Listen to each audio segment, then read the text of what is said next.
안녕하십니까. 오늘장 내일장의 최리나입니다. 스페인의 두 단계 등급 강등 악재는 석 달 만에 한국은행에서 기준금리를 인하해 줌으로써 어느 정도 상쇄를 시켰었는데요. 옵션 만기 변수가 우리 장을 오늘 장중 내내 좀 불안하게 했었습니다.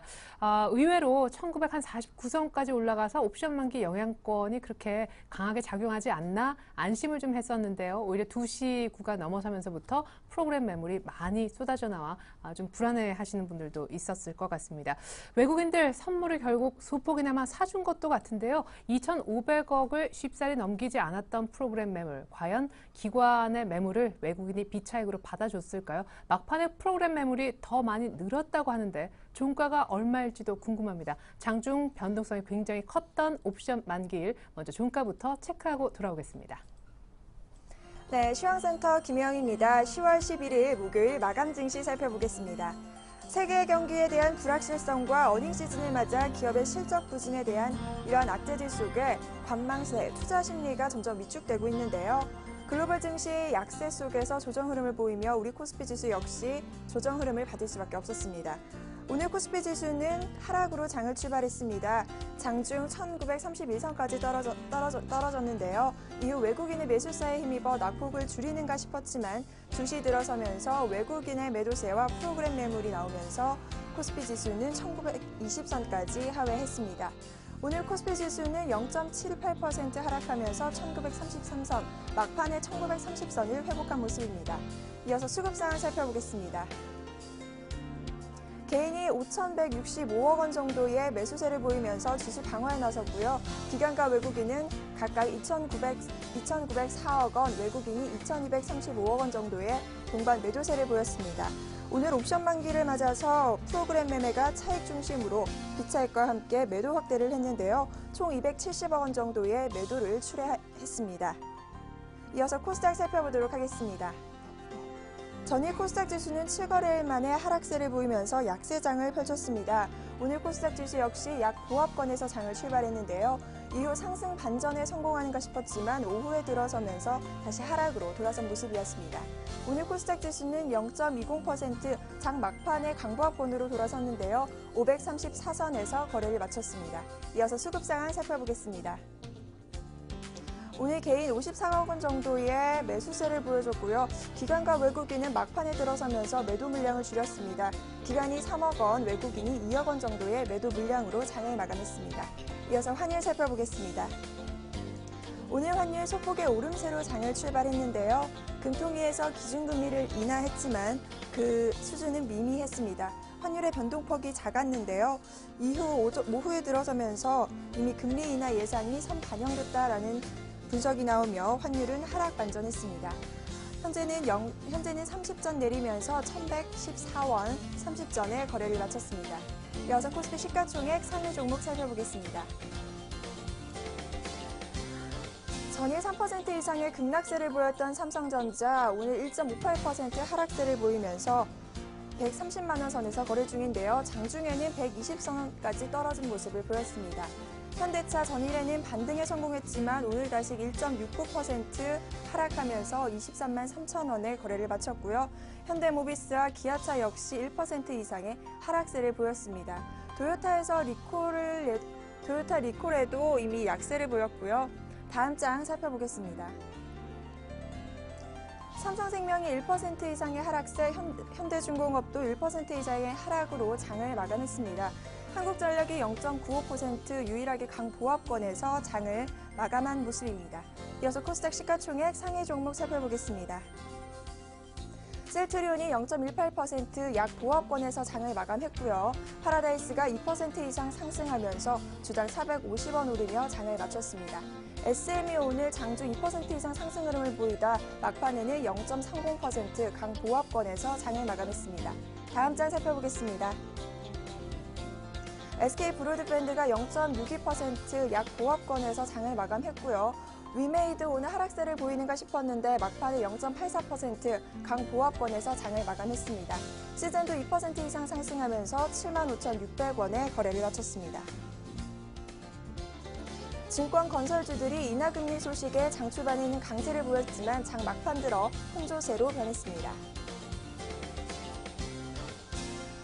현대건설이 0.16% 약 보합세로 장을 마감했고요. 삼성물산과 대우건설, GS건설은 강보합권 1% 이상의 상승 흐름으로 돌아섰습니다. 삼성증권은 약 보합권에서 장을 마감했고요. 현대증권 역시 0.11% 강보합권, 증권과 건설주들 모두 금리 인하로 혼조세로 장을 마감했습니다. 휴대폰, 전자 관련 결제주가 단기 급등에 따른 부담감에 모두 하락으로 돌아섰습니다. 현재는 혼조세로 장을 마감한 상태인데요. 다날이 0.39% 강보합권에서 장을 마감했고요. 한국사이버결제 역시 장 초반에는 하락세를 보였으나 1% 이상의 상승 흐름으로 장을 마감했습니다. KG모빌리언스와 인포뱅크 역시 하락 흐름을 보였는데요. 막판에 들어서면서 상승 흐름으로 돌아선 모습입니다. 웅진그룹주 주가가 웅진홀딩스와 국동건설의 희생 절차 신청이 받아들여지면서 비교적 차분한 모습을 보였는데요. 장 막판에 들어서 하락세로 모두 다 변환했습니다. 웅진코웨이가 2% 이상, 웅진에너지도 1.83% 하락 흐름, 웅진싱크비 역시 1.97% 하락하면서 장을 마감했습니다. SNS 관련주들이 박근혜, 문재인, 안철수 등 대선 후보의 행보가 본격화된 가운데 강세로 장을 마감했습니다. 터보테크가 15% 상한가를 보였고요. 오늘과 내일도 1% 이상의 상승으로 4,650원에 장을 마감했습니다. 이로운이 6% 이상의 급등세, 가비아도 4% 이상 상승했는데요. 필링크와 SK컴즈는 막판에 들어서 약 보합권으로 장을 마쳤습니다. 박근혜 관련주 주가가 일부 대선 여론조사에서 다른 후보에 비해 강세를 보이고 있다는 소식에 상승으로 장을 마감했습니다. 비트컴퓨터가 5%, 보령메디앙스가 8% 이상의 급등세를 보였고요. 아가방 컴퍼니가 10.89% 급등세를 보이며 11,200원에 장을 마쳤습니다. 신우와 서한이 눈에 띄는데요. 상한가로 장을 마친 모습입니다. 정몽준 의원이 새누리당 박근혜 대선 후보의 공동선거대책위원회 위원장을 맡을 것이라는 소식이 전해지면서 관련주 주가가 상승으로 장을 마쳤습니다. 현대통신이 강보합권에서 장을 마쳤고요. 코엔텍이 2% 이상의 상승 흐름으로 장을 마쳤습니다. 취업 관련주 주가가 세종시 관련주들이 모두 다 강세로 장을 마쳤습니다. 무소속 안철수 대선 후보가 충청권 민심을 잡기 위해 세종특별시를 방문한다는 소식이 전해지면서 세종시가 장 초반에는 강세였는데요. 이후 막판에 들어서면서 혼조세로 바뀌었습니다. 대주산업이 4% 이상의 급락세를 보였고요. 유라테크와 영보화학, 태원파스트 역시 장 막판에 하락으로 돌아섰습니다. 영남제분이 1%, 자연과 환경은 1% 각각 상승하면서 장을 마쳤습니다. 취업 관련주로 거론된 종목들이 또다시 들썩이고 있습니다. 모두 하락세로 돌아선 모습인데요. 에스코텍이 3% 이상의 하락, 윌비스 역시 8% 막판에 하락했습니다. 사람인H 역시 5% 이상의 급락세를 보이며 장 막판에 24,450원으로 장을 마쳤습니다. 모바일 게임주들이 모바일 게임 셧다운 적용 가능성을 놓고 동반 하락세로 장을 마쳤습니다. 바른손 게임즈가 10% 이상이 넘는 급락세를 보였고요. YD 온라인 역시 0.70% 약 보합권에서 장을 마쳤습니다. 위메이드와 조이맥스만이 강보합권, 드래곤플라이가 4% 이상의 상승세를 보이며 18,900원에 장을 마쳤습니다. YG엔터테인먼트 주가가 급락했습니다. 단기 급등에 따른 차익 실현이 나왔다는 분석이 나오고 있는데요. 오늘 12.96% 하한가를 눈앞에 두고 79,900원에 장을 마감했습니다. 지금까지 시황센터 김영희였습니다. 네. 자, 오늘 코스피 장중 1920선 깨면서 61선 딱 터치하고 반등을 주면서 종가상 그래도 1930선은 지켜냈습니다. 같이 밀리는 듯했던 코스닥도 하루 만에 일단은 개인 매수에 힘입어 반등했는데요. 프로그램은 옵션 만기를 맞아 총 3,500억가량 나왔다고 보시면 좋겠습니다. 여의도로 나가보죠. 대신증권 최진 책임연구위원 불러보겠습니다. 안녕하세요. 예, 안녕하십니까. 네, 예상 범위 안의 일이었던 것 같습니다. 기준금리 인하도 예상을 이미 했었었고 오늘 옵션 만기일날 매물이 나와서 한 3, 4천억 정도 내다봤었는데 역시 그 정도 범위이지 않았습니까? 예, 말씀하신 것처럼 일단 오늘 금통일이 만기를 맞이해서 좀 변동성은 좀 있었지만은 말씀하신 바와 같이 금통위와 만기일이 국내 증시에 미치는 영향보다는 그 여타적인 부분이 좀 더 컸었다고 좀 판단할 수 있을 것 같은데요. 현재 국내 증시를 비롯해서 국내외 증시가 지금 현재 약세를 나타내고 있는 이유에는 스페인의 불안감 확대와 경기에 대한 비판적인 움직임이 좀 더 투자 심리에 영향을 미치고 있기 때문으로 볼 수 있을 것 같습니다. 일단 먼저 스페인과 관련해서는요. S&P 이사가 스페인의 국가 신용 등급을 2단계 하향 조정을 했는데요. 실제 S&P의 신용 등급 하향 조정은 일단 여타 신용 평가사 대비 뒤늦은 판단이란 점에서 그 S&P 신용 등급 자체가 영향을 미치는 점은 크게 중립적일 것으로 좀 판단을 하고 있습니다. 하지만 그보다 중요한 것은 그 S&P 신용 등급 하향 조정보다는 그 10월 중에 스페인의 신용 등급을 하향 조정할 것으로 예상되고 있는 무디스의 신용 등급 하향 조정일 것으로 좀 보고 있고요. 무디스가 신용 등급을 10월 중에 하향 조정할 경우 스페인의 국가 신용 등급은 정크본드 이하로 내려가면서 아무래도 스페인의 구제금융과 관련돼서 좀 더 불분명한 불확실한 움직임이 좀 나타날 것으로 좀 판단할 수 있을 것 같습니다. 만약에 무디스가 스페인의 신용 등급을 투자 부적격 수준으로 강등한 이후에 스페인의 구제금융 지원 신청을 할 경우에서는 그 구제금융 신청에 대한 불확실성 제고 효과가 좀 더 무의미해질 것으로 판단하고 있는데요. 구제금융 신청 이후에 그 스페인 국채 매입이 시행될 수는 있겠지만 이미 금리의 한 차례 급등 이후에 진행된다는 점에서 스페인의 국채 금리 안정화 효과 및 투자 심리에 미치는 효과는 그 이전보다는 크지 못할 것으로 판단되고 있습니다. 따라서 스페인의 구제금융 신청은 일단은 무디스의 신용등급 하향 이전에 먼저 나타나는 것이 시장이 좀 더 긍정적일 것으로 보고 있고요. 하지만 지금 현실상 지금 흘러가는 추세로 봤을 때는 이 부분도 아직은 좀 더 불확실성이 있지 않을까 이렇게 볼 수 있을 것 같습니다. 또 한 가지 문제로서는 최근 그 경기에 관련된 불안 심리가 좀 더 이어지고 있는 상황인데요. IMF에 이어서 한국은행까지 올해 국내 경제 성장률을 2%를 하향 조정하면서 국내외 경기에 대한 불안감이 다시 불거지고 있는 모습입니다. 현재 경제 성장률 전망치에 따르면 3분기 전가율 대비 4분기 증가율이 다소 증가할 것으로 보고 있지만 4분기 중 경기 환경을 봤을 때 유럽 측면에서 봤을 때는 스페인에 관련된 불확실성이 존재하고 있고요. 미국 역시 연말 재정 절벽 이슈가 불거질 수 있다는 점에서 4분기 경기에 대한 불안감도 여전할 것으로 보여지고 있습니다. 이러한 점이 현재 경기에 대한 좀 불확실성으로 작용하고 있다고 볼 수 있을 것 같고요. 따라서 일단은 단기적으로는 오늘 금일 낙폭이 좀 더 축소되면서 단기적으로 기술적 반등 흐름이 좀 나올 수도 있겠지만은 일단은 펀더멘털적인 측면에서 부정적인 흐름이 흐르고 있어서 기술적으로 좀 접근하시는 것이 나을 것으로 보여지고 있고요.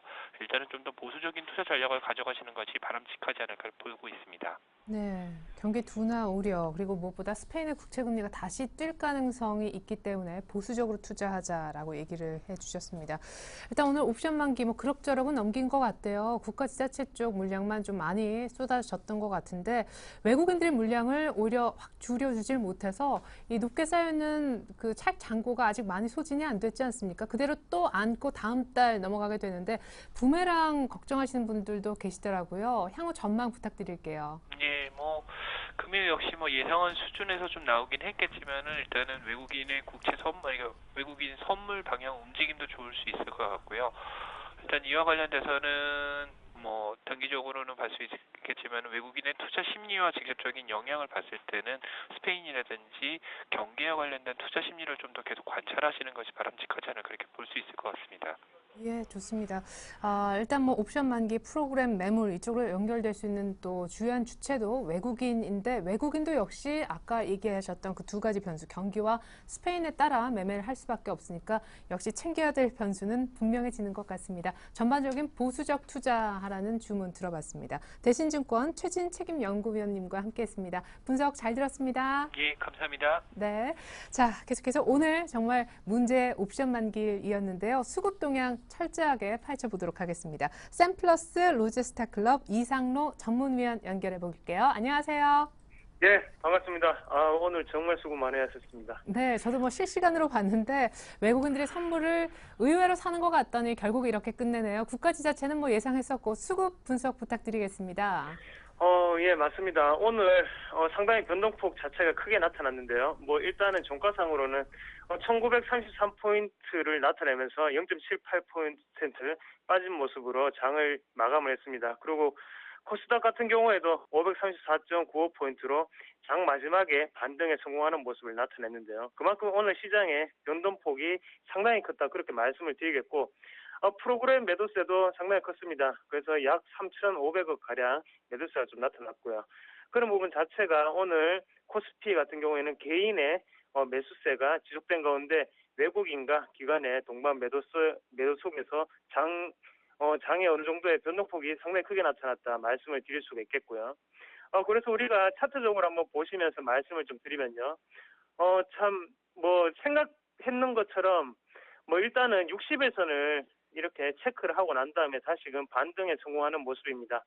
반등을 했던 주요 요인을 한번 따져보면요. 수급적인 부분에서 한번 보신다면 가장 중요한 거는 투신권의 움직임이 아닌가 그렇게 조금 말씀을 드릴 수가 있겠는데요. 투신권의 움직임 자체가 마지막에 어느 정도 긍정적으로 좀 돌아서면서 장 마지막을 좀 좋게 끝냈다 그렇게 좀 말씀을 드릴 수가 있겠고 외국인 같은 경우에도 마찬가지로요. 시장 장 막판에 끌어올리는 모습을 나타냈습니다. 그만큼 오늘은 개인 투자자분들이 상당히 고심도 많이 하셨을 것 같고요. 그리고 마지막에는 조금 환호를 좀 나타내지 않았나 그렇게 좀 말씀을 드릴 수가 있겠습니다. 예. 자, 역시 옵션 만기 끝났는데 수급 분석을 또 담당하고 계시니까요. 향후 수급은 어떻게 전개될까요? 이제 한동안은 외국인들 선물 때문에 프로그램 매물이 많이 나올까 이 걱정은 좀 덜었다고 봐도 무방한지. 네, 일단은 뭐 현물 같은 경우에 한번 짚어본다면요. 오늘 금리 인하는 어느 정도 예상된 소식이었죠. 예상대로 흘러갔던 거고 그것보다는 옵션 만기일이기 때문에 우리나라의 지정학적 특성상 오늘 변동폭이 상당히 좀 많이 나타났다고 좀 말씀을 드릴 수 있겠습니다. 그래서 같은 일본 증시를 한번 보시면 일본 증시 같은 경우에는 0.7% 정도 빠지는 모습을 나타냈었는데요. 하지만 우리나라 같은 경우에는 변동폭이 상당히 컸죠. 그만큼 외국인과 투신권의 움직임 자체가 오늘 상당히 활발하게 움직임이 나타나면서 약간은 개미들을 털기 위한 시장이 아니었나 그렇게 좀 말씀을 드릴 수가 있겠고요.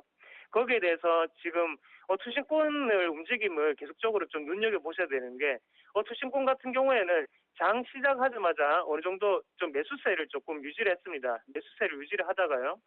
장 마지막으로 갈수록 계속적으로 매도를 하는 모습을 나타내면서 오늘은 철저한 개인들을 좀 털어내기 위한 움직임이었다고 저는 그렇게 좀 보겠습니다. 그리고 내일 같은 경우에 일단은 우리나라 같은 경우에는 스페인의 어느 정도의 불확실성이 좀 존재를 하고 있고요. 그리고 중국 증시 모멘텀도 남아 있습니다. 대외적인 변수가 상당히 많은 상황에서 수급적인 부분만을 보신다면요. 지금은 팔 때가 아니고 조금 사야 될 때가 아닌가. 그래서 1950포인트까지는 우리가 어느 정도는 좀 매수 포인트에 좀 임하셔도 문제없지 않은 투자가 되지 않겠나. 그렇게 조금 조심스럽지만 그렇게 좀 확신스럽게 좀 말씀을 드리도록 하겠습니다. 네.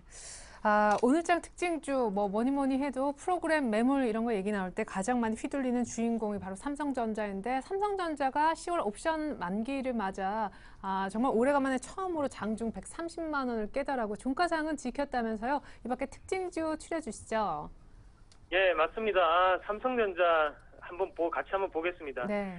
참 외국인과 기관의 상당히 개인들을 상당히 견제하는 느낌이 상당히 많이 나타났던 게 삼성전자였죠. 오늘 삼성전자 같은 경우에는 장중 130만 원을 붕괴를 하면서 장 마지막에 좀 빠지는 모습이었는데요. 2시 반까지도 좀 빠지는 모습이었죠. 하지만 우리가 분봉상으로 한번 보시더라도 어느 정도의 투매가 조금 나왔는 모습을 좀 확인을 하실 수가 있을 겁니다. 그만큼 저점에서 다시금 올리는 모습이 나타났고요. 여기에는 아까 전에도 말씀드렸던 투신권과 외국인의 움직임이 주요했다. 그렇게 좀 말씀을 드릴 수가 있겠고요.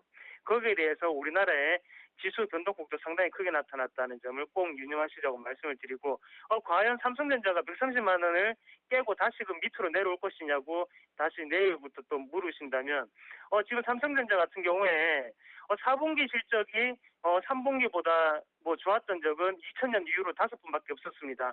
하지만 지금 같은 경우에는 삼성전자가 없다면 우리나라 증시를 이끌어갈 힘 자체가 존재를 하지 않습니다. 그만큼 지금은 상징성 자체가 남아있고 글로벌적인 그런 불확실성이 있겠지만 그만큼 실적적인 부분도 항상 긍정적으로 좀 나타나고 있는 부분이 나타나죠. 그렇기 때문에 좀 더 믿고 지금은 좀 보유를 좀 계속적으로 하시는 모습이 좋은 방법이 아닌가 그렇게 좀 말씀을 드리겠고요. 그래서 아무리 빠지더라도 125만 원을 마지막 손절 라인으로 좀 생각을 하시고 좀 더 홀딩하는 전략이 좀 좋겠다 말씀을 드리겠습니다. 그래서 일단은 140만 원 선까지는 그때 매도 사인 한번 드렸었고요. 지금 같은 경우에는 홀딩을 좀 더 하시면서 횡보를 조금 지켜보는 방법이 가장 좋지 않겠나 그렇게 좀 말씀을 드리겠습니다. 네, 좋습니다. 그런 반면에 이제 그 테마주들도 빠르게 수납매가 일어나고 있는데 YG엔터는 오늘 다시 두 자릿수대 급락하면서 주당 8만 원이 깨진 날인데요. 그럼에도 요즘에 전자결제 관련주들은 모멘텀이 이어지고 있다고요? 예, 맞습니다. 전자결제 관련주 같은 경우에는 지금 흐름을 상당히 잘 타고 있다고 좀 말씀을 드릴 수가 있겠는데요. 예. 왜 그런 말을 좀 드리냐면 일단은 우리가 처음에 코스닥에 이슈가 됐던 게 모바일 게임주였죠. 그렇죠. 모바일 네. 게임주 다음에 거기에 대해서 그러면 거기에 대한 결제를 어떻게 할까를 또다시 시장은 또 고민을 했습니다. 그런 시장을 또 고민하면서 전자결제주가 상당히 또 큰 폭으로 오르는 모습을 나타냈는데요. 그만큼 지금 시장의 주인공은 전자결제 관련주라고 좀 말씀을 드리겠습니다. 그만큼 뭐 KG 모빌리언스라든지 아니면 다날 그리고 또 KG 이니시스가 있겠죠. 그런 세 가지 종목을 보더라도 KG 이니시스가 엄청 많이 갔다가 그 다음에 또 다날이 엄청 많이 수익률을 기록하고 이번에는 또 KG 모빌리언스까지 수익률을 기록하는 모습인데요. 그만큼 업종 자체는 바뀌지 않지만 안에 종목이 바뀐다는 거는 그만큼 전자결제주를 좀 더 이끌어 가겠다는 좀 베팅이 좀 나오는 것 같고요. 거기에 대해서 기관이 철저하게 매수 속에서 계속적으로 시장을 좀 이끌어가고 있다. 그렇게 좀 말씀을 드릴 수가 있겠습니다. 그러면 우리가 여기서 뭐 팁을 한 개만 드린다면요. 전자결제주가 지금 계속적으로 상승을 하는 와중에 그러면 조정이 왔을 때 다시금 또 코스닥 시장을 테마주로 이끌어갈 수 있는 종목이 뭔가를 생각해 보시면 우리가 스마트폰 유예 서비스 관련이 되겠죠. 그래서 스마트폰 유예 서비스 관련도 좀 살펴보시자 말씀을 드릴게요. 그래서 지금 제가 한 개 종목을 말씀드린다면요. 플랜티넷이라는 종목인데요. 이거 같은 경우에는 자녀 안심폰이라고 하죠. 그래서 자녀에 대한 유해 차단 서비스를 하는 기업입니다. 그렇기 때문에 지금은 전자결제가 나왔기 때문에 거기에 대해서 약간의 과도용이나 이런 부분이 또 걱정스럽게 조심스럽게 또 뉴스가 나오지 않겠나 그런 부분에 있어서 플랜티넷이라든지 아니면 보안 서비스 관련으로는 꾸준히 좀 지켜보셔야 되는 종목이 아닌가 그렇게 조금 정리를 해드리겠습니다. 네, 플랜티넷까지 추가로 또 얘기를 해주셨습니다. 오늘 장 특징주 그리고 이슈 있었던 날이었는데 수급 분석까지 감사합니다. 샘플러스 로즈스타클럽 이상로 전문위원님과 함께했습니다. 감사합니다. 네, 고맙습니다.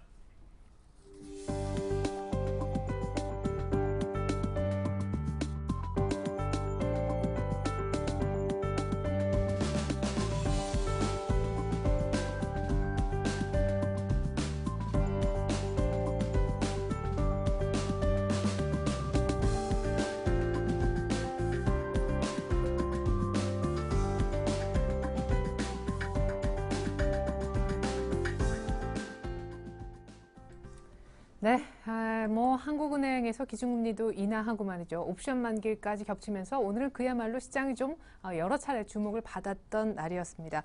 어쨌거나 3,500억 정도 매물이 나왔었는데 코스피는 종가상 1,930을 지켰잖아요. 내일장 다이렉트 전략 살펴보도록 하겠습니다. 두 분의 전문가와 함께 할 텐데요. 대신증권 안산지점에서 성동경 대리님이 처음 나와주셨고요.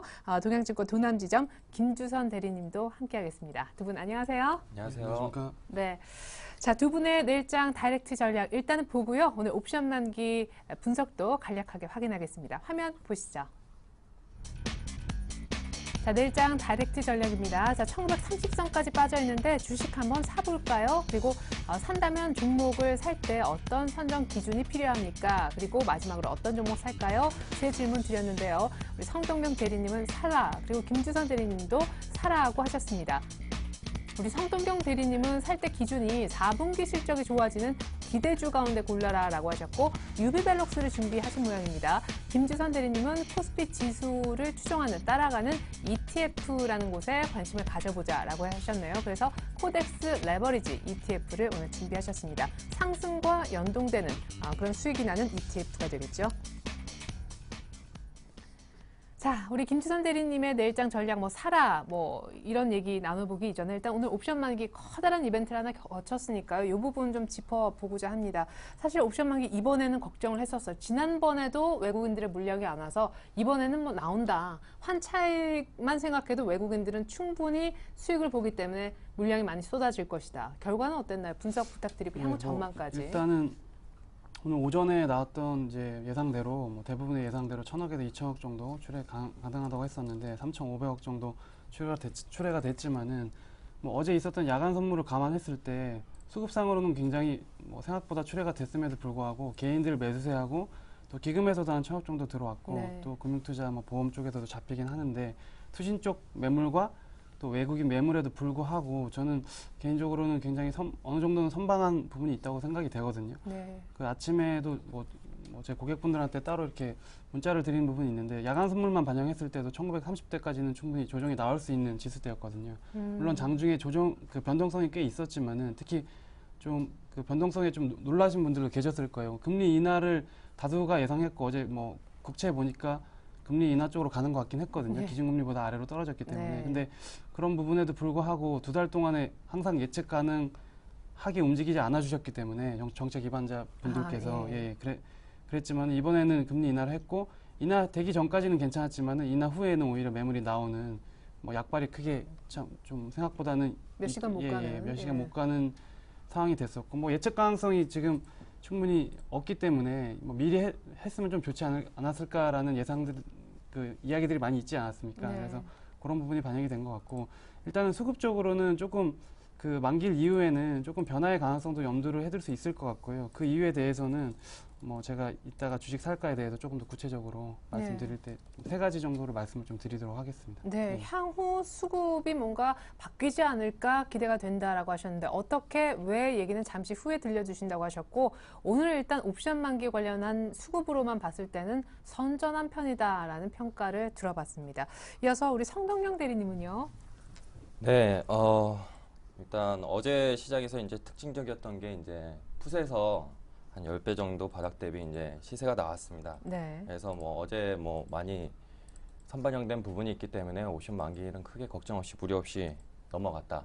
네, 그렇게 보이고요. 네. 1조가 넘는 지금 어제 가령의 선물 매도가 있었고 결국에는 개인 최대 손실 구간인 한 255 정도의 지수대가 맞추면서 네. 옵션 종가가 마감이 됐다고 보여집니다. 네. 10월장은 개인적으로는 박스권 장세를 좀 예상을 하고 있는데 계속해서 외국인 포지션이 어떻게 되는지 그리고 투신권 매도가 언제까지 계속해서 나오는지 요거를 좀 2가지를 좀 핵심적으로 좀 볼 생각입니다. 네, 좋습니다. 일단 어제 좀 많이 출렁했었기 때문에 오늘 그래도 선전할 수 있었던 것 같다. 어제 선반영 얘기를 추가해 주셨고 향후 박스권이겠지만 수급상 외국인 투신의 어떤 수급 동향은 역시 체크할 변수다라는 얘기해 주셨습니다. 자, 이렇게 해서 이제 내일장에 대한 얘기 곧바로 넘어가 보죠. 오늘은 또 오늘이고 내일장에 대한 관심이 지대할 것 같은데요. 우리 김주선 대리님 그리고 성동경 대리님 모두 다 주식을 사도 된다라고 하셨습니다. 김주선 대리님은 왜 사도 된다고 하셨는지. 일단은 보수적인 부분을 유지하자는 말씀들도 많이 하시는데 3가지 정도를 말씀드리겠습니다. 저는 조금 역으로 생각을 해서 앞에 이미 어느 정도 설명을 해주신 분이 계시기 때문에 그거에 대해서 어떤 반론이라고 하긴 좀 그렇지만은 좀 다른 그 논리로 좀 말씀을 드리겠습니다. 네. 지금 스페인 국채 금리가 또 조금씩 움직이면서 그것에 대한 우려가 있지 않습니까? 그렇죠. 하지만 역으로 스페인 국채 금리가 뛰게 된다면은 다시 구제금융에 대한 언급들이 또 나올 부분이 있거든요. 그게 첫 번째고, 2번째는 지금까지 하락한 이유는 경기 둔화 우려입니다. IMF나 OECD 성행 지수에서 계속 안 좋게 나오면서 또 중국이 생각보다 경기 둔화가 좀 빠르게 진행이 되고 있지 않습니까? 네. 그런 부분 때문에 경기 둔화 우려가 계속 나왔지만은 역으로 경기 둔화 우려가 더 심해지면은 우리가 얼마 전까지만 해도 Q3 얘기로 환호를 했었거든요. 근데 지금 Q3 이전 지수로 돌아갔고 오히려 그 조금 더 밑에 있는 상황 아닙니까? 네. 그렇기 때문에 지수 부담도 없는 상황이기 때문에 경기 둔화 우려는 다시 부양 기대로 희석이 가능할 수도 있다고 저는 생각을 하고 있습니다. 근데 부양책이 그래도 카드가 좀 많이 소진된 상황 아닌가 해서요. 그 중국 쪽에서 나와야 될 부분이 굉장히 큰데 오늘 그렇죠. 아침에도 뭐 이제 그 자동차에 대한 부분 하향 정책이 중국에서 나온 부분이 있거든요. 네. 가전 하향, 이구 환신 이런 말들 2009년에 많이 듣던 얘기고 Q1하고 Q2 실행됐을 때 많이 나왔던 이야기입니다. 그리고 항상 말씀드리지만 2000포인트 위에서 말씀드렸지만은 Q1하고 2 실행됐을 때도 뭐 실행됐다고 해서 바로 다이렉트로 뭐 그 계단식으로 주가가 가지는 않는다라고 충분히 말씀드렸고 네.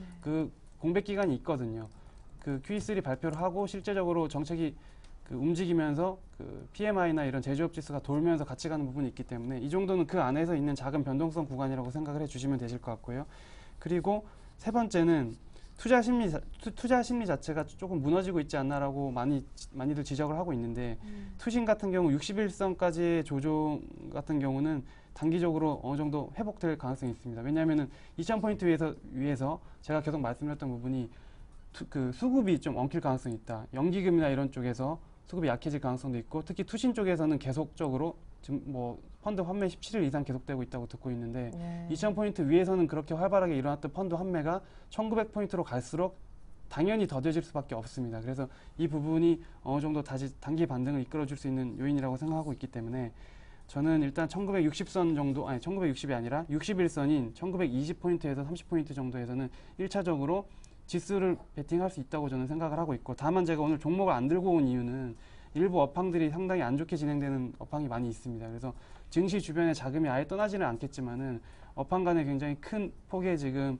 뭐 차별화가 이루어지고 있기 때문에 그 특히 중소형주나 개별주들이 좀 많이 가고 있기 때문에 뭐 큰 자금 같은 경우는 지수에 한번 베팅을 해볼 수 있는 시점이 왔다라고 말씀드리고 싶고 가끔씩 이런 시점마다 제가 ETF를 좀 말씀드리고 있지 않습니까? 네. 그래서 오늘이 또 그 시점 중에 1차적으로 한번 들어가 볼 수 있는 시점이 아닌가라고 생각하기 때문에 일단 이 정도 말씀드리고 나중에 이제 실적에 대한 부분 그에 대해서는 제가 코덱스 레버리지를 추천할 텐데 미리 네. 말씀드리면 그거에 대한 그 논리는 조금 이따가 다시 한번 네. 좀 보충을 하도록 하겠습니다. 네, 펀더멘탈이 약해지고 있는 섹터들이 많기 때문에라는 이제 얘기를 하실 것 같은데요. 일단은 뭐 스페인은 결국 구제금융 신청을 할 거다. 금리 뛰는 거 걱정하지 말라고 했고 중국에서 아직 부양 카드가 안 나왔다라는 얘기. 펀드 환매도 덜해질 거다. 여러 가지 사도 되는 이유에 대해서 이 정도 지수대에서는 사도 된다는 얘기 들어봤는데 성동경 대리님도 역시 같은 의견 사도 된다. 네. 이유 중에 겹치는 거는 좀 제하고 약간 추가 의견이나 더 뭐 자세히 하실 말씀 있으시면. 네. 일단 지금 장 자체는 검증은 필요하지만은 결국에는 사야 될 구간이다라고 저는 이렇게 보고 있습니다. 일단 검증을 할 부분은 일단 두 가지인데요. 네. 이제 첫 번째는 투신권 지금 매도입니다. 그래서 지난달부터 시작해가지고 한 달간 투신권에서 나온 물량이 1조 7천억입니다. 이 물량이 지금 뭐 지수가 지금 뭐 뻗어나가지 못하는 부담감으로 좀 작용을 하고 있고요. 최근 이제 수급 흐름을 보면 7월, 8월에 이제 대형주가 올라올 때가 이제 외국인이 다량 매수가 있었고요. 그다음에 9월은 이제 연기금, 그다음에 10월 달은 이제 투신권 매도가 특징적으로 좀 볼 수 있겠습니다. 그래서 네. 결국엔 이 투신권 매도가 결국에는 좀 줄어들고 좀 반전을 해야지 장에는 좋다. 단기적으로는 그렇게 보고 있고요. 예, 두 번째는 이제 정책적인 얘기입니다. 결국에 2012년도 이제 증시를 보게 되면은 가장 뭐 화두가 됐던 뭐 하나 핵심 단어로 꼽자면은 정책 공조라고 저는 네. 생각을 하는데요. 결국에 지금 모든 거의 글로벌 나라 중이 선거를 앞두고 있습니다. 그래서 주요 선거를 앞두고 정책적으로 큰 변화를 나타내기가 상당히 부담스럽기 때문에 증시에도 호재거리가 나타날 만한 것이 나오기가 힘들다. 예. 뭐 미국 예를 들면은 토론회 이후에 지지율 변화가 뭐 나타나지 않았습니까? 그래서 네. 말이나 행동 자체가 굉장히 민감한 시기이기 때문에 지금 자체로는 정책적으로 큰 변화가 나타나기 어렵다. 이렇게 보고 있고요. 하지만 이제 급락은 없을 것으로 보고 있습니다. 그 이유가 이제 개인적으로는 현재 장 자체가 대세 상승기, 슈퍼사이클의 초입이라고 저는 판단을 하고 있는데 네. 결국 한국 경제가 양적 성장을 지금 지나서 질적 성장기로 지금 들어가고 있다. 기술적인 뭐 조건들을 보자면은 실질 고객 예탁금이 증가하고 그다음에 52주 신고가 종목들이 많이 늘어나고 있지 않습니까? 네. 이런 것들이 중기 추세를 봤을 때 상승으로 전환하는 신호다 이렇게 보고 있기 때문에 결국에는 7월, 8월, 9월 달에 연기금이 들어올 때 지지해줬던 1870, 80 이 선은 크게 깨지 않는 선에서 시장은 반등이 나올 것이다 이렇게 보고 있습니다. 그러니까 결국 급락은 없다라는 그 급락의 하단 기준이 1900은 깰 수도 있고 한 1870, 80 정도. 네, 뭐 1차적으로는 가볍게 깰 수는 있지만은 예. 강한 지지력이 그 정도에서는 형성이 되고 있다 네. 이렇게 보고 있습니다. 예, 좋습니다. 이렇게 해서 이제 매수하자라는 이유 역시 한번 들어봤는데요. 어느 쪽 매수를 얘기하시는지 우리 이어서 곧바로 간단하게 그 부분만 좀 체크를 하고 넘어가고 싶습니다. 이제 매수하자라는 의견 어느 쪽 매수? 보게 되면은 지금 코스피 같은 경우보다는 아무래도 기회는 코스닥 쪽으로, 그다음에 대형주보다는 중소형주의 기회가 있을 것으로 보고 있습니다. 주로 제가 보는 거는 이제 5일선하고 이제 21선인데요.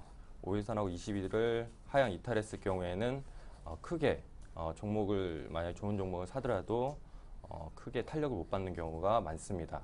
그래서 지금 현재 코스피 지수를 보면은 모두 5일선, 21선을 이탈한 상태고요. 네. 대신에 코스닥을 보게 되면은 아직까지는 21선을 깨지 않고 있기 때문에 그래도 주도주인 지금 많이 오르고 있는 바이오주나 게임주들 네. 이런 쪽에서는 탄력적인 면에서는 이쪽에 기회가 많다고 생각을 합니다. 예, 그렇죠. 아까 52주 신고가 내는 종목들도 많아진다 했는데 결코 대형주에서 나오는 그림은 아닌 것 같습니다. 코스피보다 코스닥 종목을 결국 사자 이런 얘기로도 들리는데요. 우리 김주선 대리님의 종목 선정 기준 또 역시 넘어가서 들어보겠습니다. 아까 ETF를 권할 텐데 안 좋아지는 업황에 들어가는 섹터들이 많아서이다라고 하셨잖아요. 이제 실적 얘기 좀 해주세요. 그렇죠. 그러면. 지금 미국 기업들 같은 경우는 지금 한 26개 정도가 실적 발표가 있었지만 예상보다 그러니까 보통 실적을 발표하기 전에 실적 추정치라는 게 있거든요. 근데 실적 추정을 했던 부분보다 잘 나오면은 좀 주가가 괜찮게 가는 경우가 있고 못 나오면 좀 계속 좀 안 좋게 되는 경우가 있습니다. 근데 지금 생각보다는 5개 정도만 악화되고 나머지는 좀 나름대로 선방하는 모습이 나오고 있거든요. 그래서 미국 기업 같은 경우는 그렇기 때문에 지금 업황 말고 저는 이제 미국 지수 같은 경우는 어느 정도 다시 회복이 될 거라고 보고 지금 질문은 이제 사실 그 부분 말고 다른 부분 해주셨는데 업황 같은 부분은 한 세 개 업황 정도는 제가 요즘에 피하고 있는 거 건설 쪽하고 또 조선 쪽 그리고 지금 제가 화학 쪽 얼마 전에 LG화학의 급락이 또 있지 않았습니까? 네. 그 이유 가지고도 굉장히 말들이 많았지만 결국에는 4분기 사이클이 바닥에서 탈피할 것인가 이게 이제 관건인데 3분기를 넘어서 4분기에서도 지금 그 바닥에서 나오기 힘들 것이라고 지금 나오는 부분이 많기 때문에 네. 또 태양광 같은 경우 OCI가 네. 지금 계속 좀 안 좋은 상황인데 이런 부분은 일단은 조금 피할 필요가 있지 않나라고 생각이 들고 다만 중간중간에 단기 반등은 나오겠지만은 계속 방송을 봐주신 분들 아시겠지만은 저는 좀 보수적으로 하는 편이기 때문에 그런 부분을 일단은 피하는 걸 말씀드리고 그리고 여러 개 또 그룹들 제가 말씀드린 경우가 있지 않았습니까? 지금 네. 재무적으로 어려운 상황에 처한 그룹들 네. 그런 것들은 조금 피해 주시는 거를 말씀드리겠습니다. 예. 네, 저는 사실 궁금한 거는요. 그래서 이제 건설, 조선, 화학은 좀 피하고 싶고 일부 이제 재무적으로 건전하지 않은 기업들 관련주도 좀 피하자. 지난번에도 얘기하신 바 있는데 문제는 아까 사실 우리 성동경 대리님처럼 네. 중소형주가 차라리 ETF보다 요즘 정말 맞습니다. 빠르게 잘 가지 하루에 10%씩 이렇게 가는 중소 꼭 테마가 아니더라도 많이 있는데. 사실 전체 컨셉으로는 지금 중소형주나 어떤 트렌드에 맞물려서 가는 경우가 많기 때문에 그게 맞다고 저는 생각을 하고 있고 다만 지금 시점 오늘 보면은 일주일도 안 됐는데 지금 2000포인트 되던 게 1930까지 단기 급락이라는 표현이 어떨지 모르겠지만 네. 큰 하락이 있지 네. 않았습니까? 그래서 단기 반등을 노리고 한번 들어가 볼 수 있는 구간이다라고 말씀드리지만은 시장의 패러다임은 지금 일단은 대형주나 이쪽은 아닌 것 같습니다. 그건 맞고 오히려 유비벨록스도 제가 예전에 많이 말씀을 드렸던 네. 종목이고 코라홀딩스나 예전에 항상 소개를 드렸던 종목들 강소기업이라고 말씀드릴까요? 네. 그런 회사들이 좀 계속 꾸준히 가는 경우가 있기 때문에 일단 시장 컨셉은 그런 쪽으로 당분간 계속 지속이 될 가능성이 있다라고 말씀드리고 굳이 코스닥이라고 단정 짓지 않더라도 좀 규모가 작지만은 기관들이 기관 위주로 좀 수급상으로 좀 시총이 크지 않더라도 그렇게 계속 실적이 상향하면서 가는 종목들 그런 부분 들로 시장 당분간은 좀 지속이 되지 않을까라고 생각은 하고 있습니다. 네, 네. 그러면 코덱스 레버리지를 사야 되는 이유는 뭡니까? 중소형주가 더 갈 수 있는 종목이 후보군들이 많이 널려 있음에도 불구하고. 그렇죠. 지금 시점에서 한번 노려볼 수 있는 타이밍이라고 말씀을 드리겠고요. 네. 그리고 지금 어쨌든 간에 이제 중소형주를 편입할 수 있는 한도가 있고 저는 그렇게 생각하거든요. 대형주나 이런 부분을 트레이딩 하시는 분들이 한도가 있기 때문에 뭐 자금의 비중이나 이런 부분을 따졌을 때는 레버리지 뭐 지수에 투자하는 건 조금 많은 자금을 좀 투자할 수 있는 부분이 있습니다. 변동성이 작기 때문에. 그러니까 이렇게 생각하시면 되실 것 같습니다. 변동성이 큰 경우에는 사실 비중을 높여서 들어가기가 힘든 부분이 있거든요. 근데 무섭죠. 예, 예. 변동성이 작고 또 단기적으로 하방이 확보돼 있다고 생각될 때는 강하게 들어갈 수 있고 무너지더라도 그렇게 크게 무너지지 않는 경우가 많습니다. 또 지수지 않습니까? 지수가 예. 무너져봤자 퍼센트 상으로는 크지 않기 때문에 그런 이제 타이밍 지금 이제 타이밍 상으로 한번 들어가 볼 수 있다 정도로 말씀을 드리지 사실 시장의 트렌드는 아까 대리님께서 말씀하신 부분이 맞다고 저는 생각을 하고 있습니다. 네, 좋습니다. 레버리지 이따가 가격 설명 들어보겠고요. 비중은 좀 크게 실으시는 게 수익 제고에 도움이 좀 될 것 같네요. 자, 성동경 대리님의 종목 선정 기준 실적 기대주인데 3분기가 아니라 4분기네요. 네. 예. 저번 주에 금요일 날 이제 삼성전자가 실적 발표를 했었고, 그다음에 어제 저녁에는 미국 기업 알코아가 실적 발표를 했습니다. 두 가지가 이제 특징적으로 움직였던 게 있는데, 당일날 이제 실적이 이제 3분기가 좋다고 발표를 했음에도 불구하고 그날 당일 주가는 별로 안 좋았습니다. 그래서 여기를 봤을 때 이 힌트를 얻을 수 있는 것 같은데, 이미 3분기 실적에 대한 기대는 반영이 됐다. 오히려 4분기 실적에 대한 둔화 우려가 시장에 있는 것으로 해석을 했습니다. 그래서 그렇다면 어떤 기업을 사야 되느냐? 일단 좀 꼽아봤는데 3분기 영업이익이 증가하면서 4분기 추정 영업이익률이 증가율이 전분기 대비 30% 이상인 기업. 이렇게 꼽아보니까 한 10개 정도 나옵니다. 네. 그 중에서 뭐 말씀드리면은 위메이드, LG U+, 휴맥스, SK CNC, 대림산업, SFA, 셀트리온, 제닉, 유비벨럭스, 웨이브 CNC가 있는데요. 네. 아까 말씀드렸던 대로 대형주, 그다음에 코스피는 제외를 하고 코스닥 시장에서 선정을 했을 때 유비벨록스를 선정을 했습니다. 그래서 앞으로 장세는 박스권 장사가 계속적으로 이렇게 지속이 되면은 이런 이익이 주도적으로 계속 늘어나는 연속성 있는 기업들이 시장을 주도할 수 있는 가능성이 높기 때문에 유비벨록스를 선정을 하였습니다. 네, 곧바로 유비벨럭스 얘기를 들어보고 싶기도 한데 아까 한 10개 정도 4분기 실적 좋아지는 종목 뭐 추렸다고 하셨잖아요. 그 종목들 보면 신고가 나는 종목도 꽤 섞여 있어요. 네, 그렇죠. 지금 주가에 이미 내달림이 그런 4분기 실적까지 당겨서 올라간 것은 없는지요? 그래서 아까 10개의 종목 중에 유비벨록스 골랐던 이유도 신고가를 났던 종목을 좀 제외를 하고 아직 덜 오른 기업, 네네.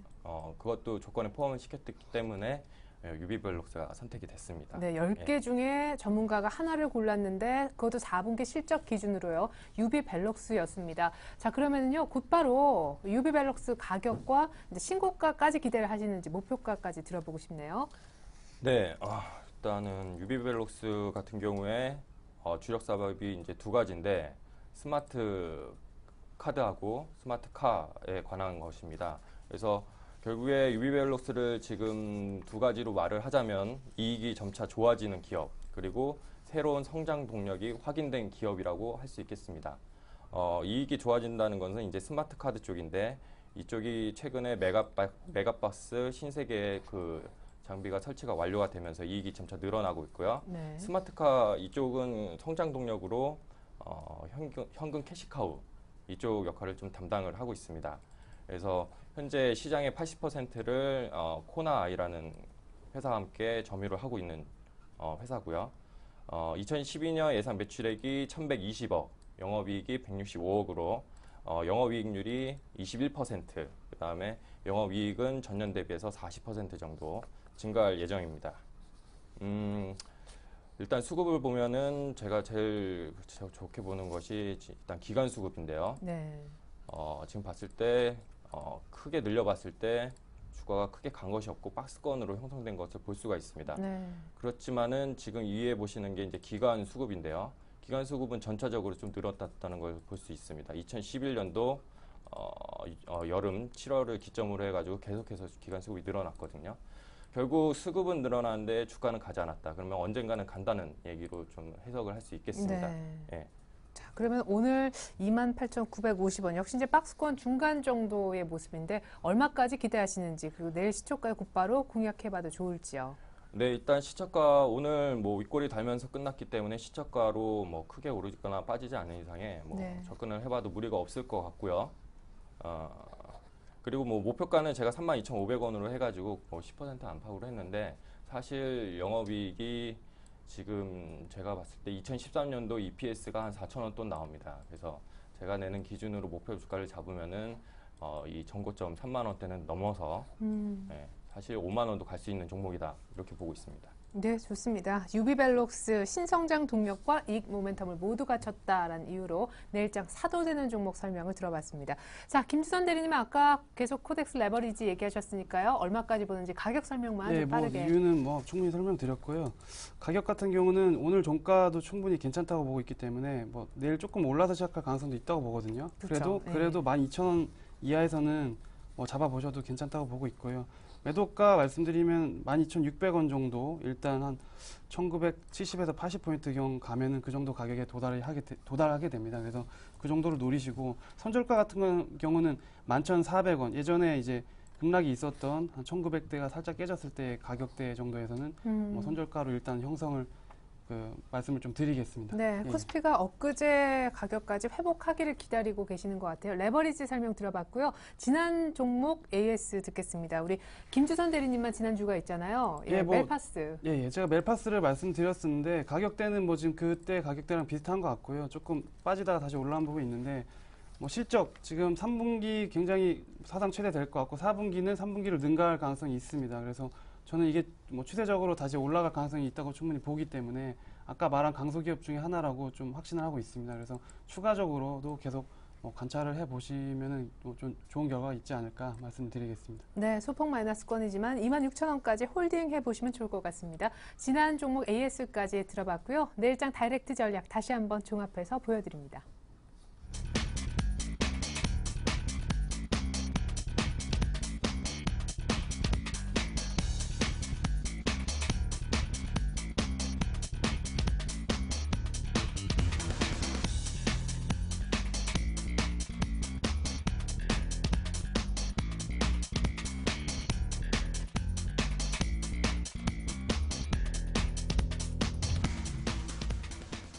네, 이상 전략의 종목까지 주셨던 두 분의 전문가와는 인사 나누겠습니다. 말씀 감사합니다. 감사합니다. 네, 이번 주 일요일 오후 2시에 부자클럽 김홍기 대표 강연회가 있습니다. 급등 시세 원리 알아보는 특별한 시간이 될 것 같은데요. 참가비 없으니까 많은 관심 부탁드리겠습니다. 이상으로 오늘장 내일장 마칩니다. 감사합니다.